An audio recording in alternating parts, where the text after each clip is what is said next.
To install IntelliJ, let's search IntelliJ idea download. Here is a link related to download IntelliJ ID. So let's click on this. This is the official website of IntelliJ ID. So this IntelliJ ID is available for 3 different operating systems. It is available for Windows, Mac and the Linux. Right now my machine is a Windows machine. I'm going to select the options exe from this Windows tab. If you have a Mac, then you can go it here. If you have a Linux, then you can go and select the exes from these different subtabs. So let's commit down. We have the ultimate versions as well as we have the community version. So if you talk about the ultimate, we need to pay it. If you talk about the community, we don't need to pay anything. So this is free. Let's click on this download and it is going to start downloading. We are getting this message, thank you for downloading IntelliJ ID. IntelliJ downloaded. So let's commit here. So this is the ID. So this is a setup of an IntelliJ ID. Let's double click this and it is going to start a setup for the IntelliJ. We are getting this pop-up window. Welcome to IntelliJ ID Community Edition setup. So let's click on this next.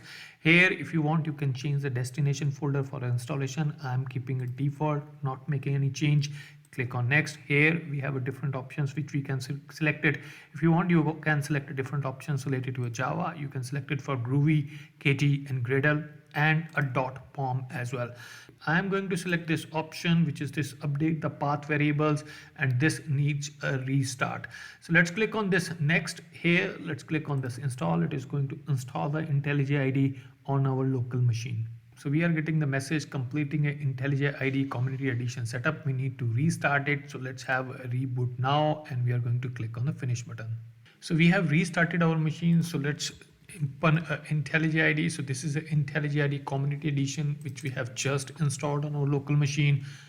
And we are getting the few options related to previous versions, config or installation directory. I'm saying I do not import a setting. So select this, click on OK, and then it is going to open an IntelliJ ID for us. So we are getting the screen, welcome to IntelliJ ID. So it is having a different options. Let's go and create a one project to check whether the IntelliJ is properly installed on our local machine or not. Select this projects, click on new project, and it is going to detect a JDK. If you are installing this IntelliJ ID first time, then it is going to detect all the JDKs, those are present on your local machine. So if we have a different options, one is a new project, empty project. I am going to select this Maven archetype. I am going to create a project of a Maven. The name is Untitled 16. If you want, you can change the name and the location, but I am keeping it default. So we have a JDK. So when we open this right now, only a one JDK is detected by this IntelliJ because we have downloaded a JDK 21 on our local machine. So whenever we are talking about a Maven, whenever we want to create a Maven project, we need to select the archetype. Archetype is nothing but a template. So I am going to select this Maven archetype quick start. So let's click on create and it is going to create a Maven project for us. So we are getting this message build success. It means if we commit here to the SRC, we are getting the structure which we have selected a template related to a kickstart. So Maven has created default structure. Inside the main we have Java, we have the application as well.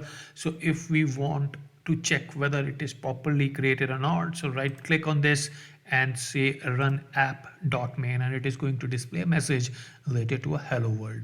So we are getting this message, hello world. It means we have successfully installed IntelliJ and a JDK and the Maven is properly bind with this IntelliJ. So that's it in this session.